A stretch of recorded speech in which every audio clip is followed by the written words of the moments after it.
Hello students, तैयारी शानदार चल रही होगी। सभी मन लगाकर पढ़ रहे होंगे। रीट मेंस जिसकी तैयारी आप जोरों शोरों से कर रहे हैं, कई बार इस तैयारी के दौरान हमसे ऐसी गलतियां हो जाती है कि अगर वक्त रहते इन पर काम कर लिया जाए तो हम जल्दी सफल हो सकते हैं और इस एग्जाम में सफलता प्राप्त कर सकते हैं। लेकिन इन बातों को जाने अनजाने हम हमारी लाइफ में ऐड करते जाते हैं और अपनी सफलता से दूर होते जाते हैं। माना आपकी तैयारी बहुत अच्छी है, लेकिन अगर कहीं ना कहीं ये गलतियां आप भी कर रहे हैं तो आप अपने समय की और अपने इस एग्जाम में सिलेक्शन की दूरी बनाते जा रहे हैं। तो कहीं ना कहीं आपको इनमें सुधार करना चाहिए। तो कौन सी होती हैं ये गलतियां जिसे हमें नहीं करना है और कैसे हम अपनी तैयारी को और शानदार और अच्छा कर सकते हैं, आज हम इसी को जानने वाले हैं। ऐसा नहीं है कि आप इन बातों को नहीं जानते हैं, लेकिन कहीं ना कहीं आपसे ये गलतियां हो रही हैं। अगर आज आपने इन्हें समझ लिया तो आप इन गलतियों से तो बचेंगे ही, अपनी इस लाइफ को पूरी तरह एंजॉय कर पाएंगे। उससे पहले हम जान लेते हैं एक इम्पोर्टेंट जानकारी को कि टेक्स्ट बुक पर चल रही है ज्ञान रात्रि ऑफर, और इस ऑफर का फायदा आप उठा सकते हैं 27 तारीख से लेकर आने वाली 30 सितंबर तक। कि इन दिनों में यदि आप ये ऑफर लेते हैं तो आपको टेक्स्ट बुक पास प्रो जो है वो मात्र मिलता है 351 रुपए में, और यदि text book pass pro max अगर आप लेते हैं तो वो मिलता है 439 रुपए में। आप इनमें से कोई भी ऑफर अपने अकॉर्डिंग चुन सकते हैं। आप बहुत अच्छी प्रैक्टिस कर सकते हैं और अपने सिलेक्शन को सुनिश्चित कर सकते हैं। और अधिक डिस्काउंट के लिए आप यूज कर सकते हैं SMM कोड, जिससे कि आपको मिलेगा 12% एक्स्ट्रा डिस्काउंट। इससे रिलेटेड आपको अगर अधिक जानकारी चाहिए तो डिस्क्रिप्शन बॉक्स में मैंने लिंक ऐड कर दिया है, आप वहां से इसकी पूरी जानकारी ले सकते हैं। तो अब देखते हैं कि हमें कौन सी ऐसी गलतियां हैं जिससे बचना चाहिए। जैसे कि मैं बात करूं पहली गलती की, आपने कभी नोटिस किया है कि हम जाने अनजाने कुछ ऐसे बातों में उलझ जाते हैं जिनमें पूरा पूरा दिन हमारा खराब होता है। यहाँ तक कि हम उस बात को पकड़े हुए कई महीने कई साल निकाल देते हैं। जैसे कि मैं आपसे कहूं कि आपके फ्रेंड सर्किल में या फिर आपके रिलेटिव में या फिर आपको कोई भी ऐसा कोई जानकार जो आपसे काफी जुड़ा हुआ है और वो आपसे किसी बात पर कुछ सुना गया या फिर आपको कई बात पर कुछ कह गया।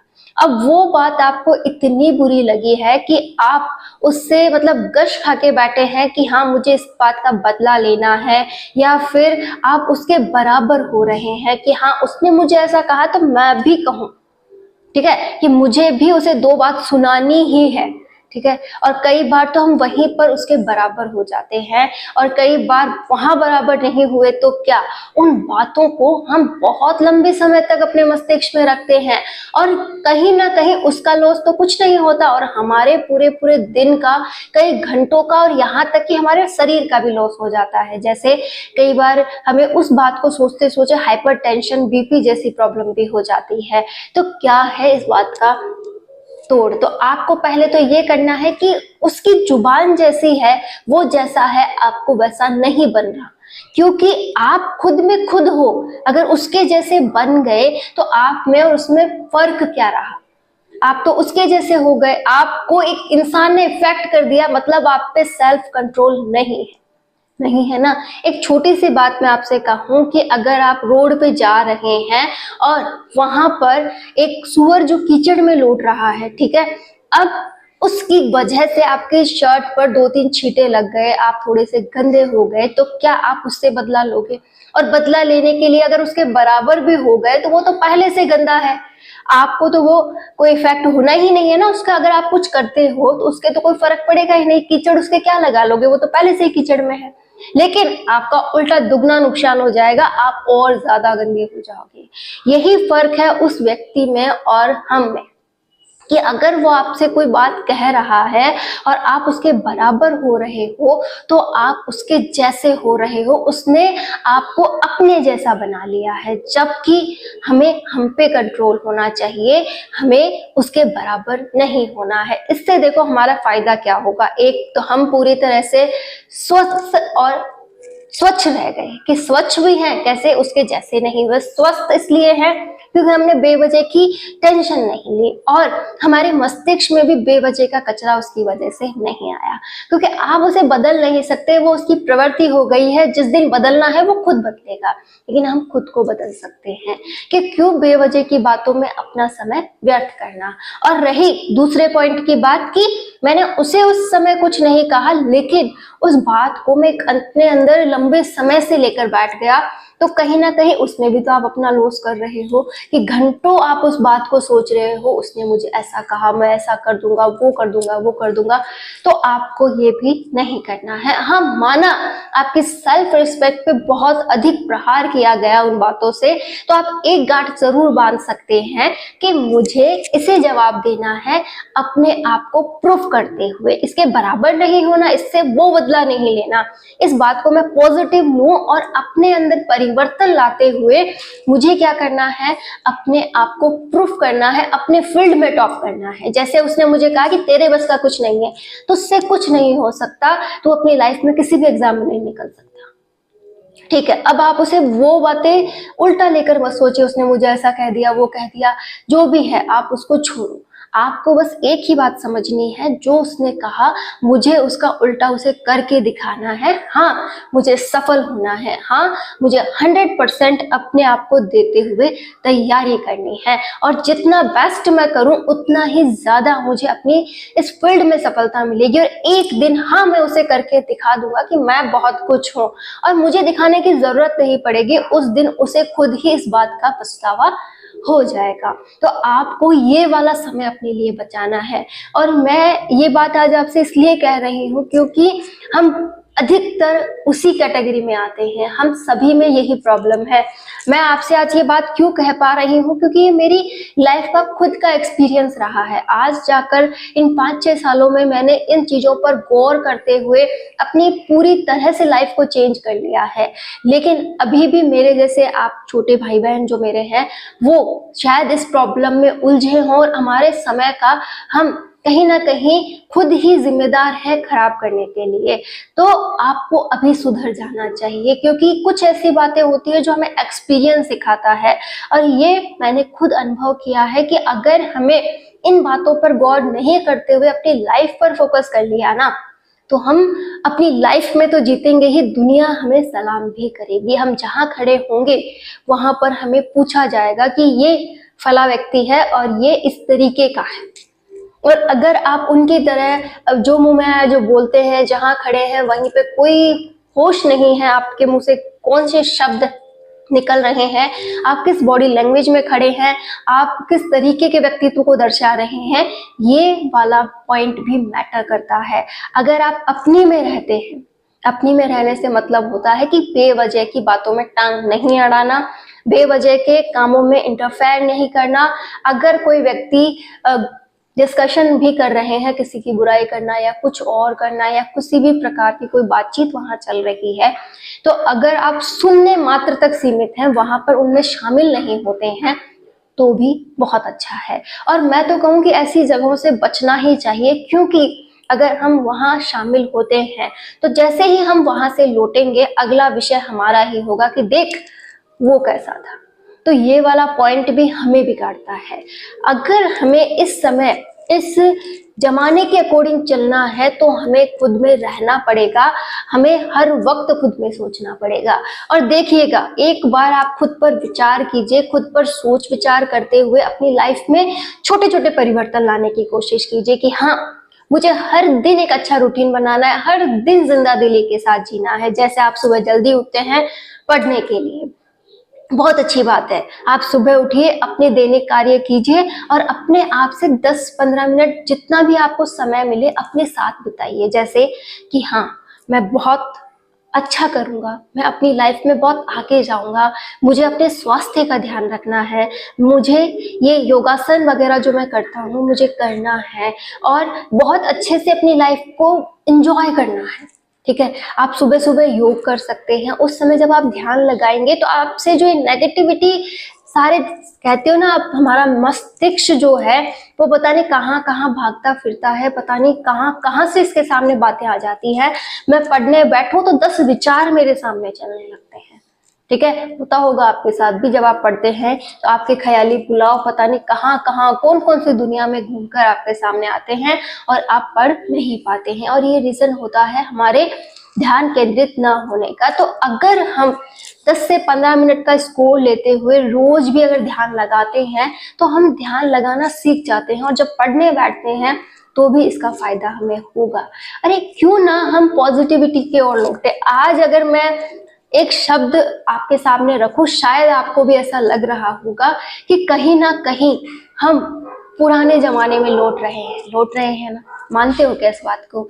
आज हम पूजा पाठ को महत्व दे रहे हैं, आज हम पूरी तरह से योग को महत्व दे रहे हैं, यहाँ तक कि खान पान में भी हम पुरानी पद्धतियां अपनाना चाहते हैं कि हम मिट्टी के बर्तनों में बनाकर खाएं। हमें स्वस्थता उसी में दिखाई जा रही है कि हम स्वस्थ रहना चाहते हो ना तो ये करो। हमें जितनी भी आधुनिक चीजें हैं हम उनसे दूरी बनाते जा रहे हैं कि हमें फास्ट फूड नहीं खाने हैं, हमें ये नॉन स्टिक बर्तन यूज नहीं करने चाहिए, हमें ये सिल्वर फॉयल जैसे एल्यूमिनियम फॉयल है हमारी, इसके लिए मना किया जाता है कि टिफिन इस पे पैक मत करो, रैपर कुछ और अलग पेपर यूज करो। मतलब हमें हर तरीके से जो ये आधुनिक दुनिया थी इससे कहीं ना कहीं पुरानी दुनिया में लौटने के लिए कहा जा रहा है। क्योंकि ये जो परिवर्तन है ना ये हमें परेशान करने लगा है और हम अब चाहते हैं कि जैसा पहले था अगर वो वापस से लौट आए, जैसे ग्रामीण जीवन था, अच्छे से वहां पर पेड़ पौधे थे, अच्छे से खान पान था, अच्छे से रहन सहन था, तो उस जमाने की ओर हम लौट रहे हैं। चाहे आपने नोटिस किया या नहीं किया, हमें यही सब कुछ अब अच्छा लग रहा है और ये हमारी लाइफ के लिए जरूरी हो रहा है। और ये बातें हमें कब समझ में आएंगी? जब हम खुद पर समय खर्च करेंगे, हम अपने ऊपर ध्यान देंगे। हमें योग को महत्व देना है ताकि हम फोकस रह सके, क्योंकि ये जो डिस्ट्रैक्शन वाला वर्ड है ना यहाँ पर इतना ज्यादा हो गया है कि आप उम्मीद नहीं कर सकते। आप थोड़ी देर अपने फोन के बिना नहीं रह सकते, तो कैसे फोकस होगा? और फोकस तब होगा जब आप योग जैसा काम करें। तो आपको अपने अंदर झांकना है, अपने अंदर एक पॉजिटिविटी लानी है, अपने आप को मतलब पुराने जमाने से जोड़ना है, एक स्वस्थ जीवन अपनाना है और साथ ही साथ ऐसे काम करने हैं जिससे आपकी पर्सनैलिटी तो अच्छी हो ही, आपके परिवार की भी सेहत बहुत अच्छी रहे। क्योंकि जो आप करोगे कल को आपके फैमिली के अदर मेंबर्स भी अपनाएंगे, आपके बच्चे इस बात को अपनाएंगे और कहीं ना कहीं ये पॉजिटिव थिंक एक व्यक्ति से पूरे परिवार को बदलने के लिए काफी होगी। तो क्यों ना अच्छी बातों पे फोकस किया जाए बजाय इनकी। तो ये वाला बिंदु आप अपनी लाइफ में जरूर अपनाएंगे। आज से ये ना सोचे कि वो मेरा दुश्मन है, इस बात को आप भूलेंगे। आपको जो भी बिंदु कहा गया है उसे साइड करेंगे और हर बात को पॉजिटिविटी के साथ अपने अंदर लेंगे। उम्मीद करती हूँ ये वाली बात आपको जरूर समझ आई होगी। अब आप कहेंगे कि मैम इसका पढ़ने से क्या मतलब रिलेशन रहा? तो रिलेशन ये है कि पढ़ना हमारी जरूरत है। ठीक है, हमें पढ़ना इसलिए है क्योंकि हम अपनी पूरी सोच बदलना चाहते हैं और सोच में ये बातें भी उतनी ही इम्पोर्टेंट है जितना कि पढ़ना। क्योंकि पढ़ना तभी आपके अंदर तक समाहित होगा, आप उसकी पॉजिटिव एनर्जी तभी ले पाएंगे जब आपका माइंड फ्रेश हो और आप उसको पूरी तरह से अपने अंदर समाहित करने के लिए तैयार हो। तो आपको वो तैयारी भी करनी पड़ेगी। तो आज से आपको पॉजिटिव रहना है, बेवजह की बातों से बचना है और जितना हो सके आपको पढ़ाई को अच्छे से करते हुए हमें करना है। एक बात बताइए, आपने कभी एक पॉइंट नोटिस किया है कि अगर हम बच्चों को स्कूल भेजते हैं, ठीक है, हम बच्चों को स्कूल भेजते हैं, बच्चे को उठाते हैं तो वो बहुत ऐसे अपने टेंटरम दिखाता है, उसे भेजते हैं, वहां से वो रिटर्न आता है, मतलब उसमें कहीं पर भी वो उत्साह नहीं रहता कि वो पढ़ाई आखिर कर ही क्यों रहा है, क्यों भेजते हो आप वो दूसरे स्कूल। तो अगर हम उसे उसका मकसद समझाएं कि हाँ बच्चा, आपको स्कूल जाना है क्योंकि वहां पर आपको नया ज्ञान मिलता है, वो ज्ञान आपको वृद्धि देगा, साथ ही इस समाज में आपको बहुत अच्छे से प्रतिष्ठित रूप से रहने के लिए तैयार कर रहा है। आपको छोटी छोटी बातें जो समझ में वहां पर आएंगी, उससे आप अपनी जिंदगी बदल सकते हो। आपको नए नए आइडियाज आएंगे, आप अपने अंदर की बात सामने रख पाओगे, उसी के साथ आप उसमें कुछ इन्वेस्टमेंट भी कर पाओगे कि हाँ, मुझे यहाँ बहुत अच्छा अपना फील्ड मिल रहा है, मैं इसमें कोई बिजनेस भी कर सकता हूँ। मेरी जो सोच है वो इस तरीके की वहां पे समझ जाएगा, हम समझेंगे, आपके अध्यापक वगैरह समझेंगे। तो अगर हम बच्चे को ये बातें उनके सामने कहेंगे तो उन्हें ये समझ आएगा कि आखिर मुझे पढ़ने क्यों भेजा जा रहा है। ऐसे ही आप अपने मन से भी ये कहिए कि आप आखिर पढ़ना क्यों चाहते हो। आपको अपने अंदर से तैयार होना पड़ेगा, क्योंकि मन तो क्या चाहता है, ओनली आलसी प्रवृत्ति, उसे तो आराम करना है। और आप उसे पढ़ने के लिए कहोगे तो वो क्यों पढ़ेगा। तो आपको अपने अंदर हमेशा ये बात रखनी है कि मुझे पढ़कर ये बनना है, मुझे यहाँ पहुंचना है, मुझे अपनी फील्ड में ये करना है। और अगर काम पसंदीदा होना तो उसमें तो कभी वक्त देखा ही नहीं जाता। आप अगर इस बात को नहीं मानते हैं तो एक बार अपने पसंदीदा काम में लग कर देखिए। आपका कोई भी होगा वो काम, पढ़ना ही जरूरी नहीं कि वो आपका पसंदीदा हो। आपका कोई भी ऐसा फेवरेट काम जिसे आप करना पसंद करते, आप उसे करने बैठ गए ना, तो फिर आपको भूख प्यास तक का भी पता नहीं चलेगा। तो अगर आपको रियल में तैयारी करनी है तो अपने अंदर से वो आग आपको लानी होगी, जिससे आप तैयारी को बहुत शानदार कर सकें।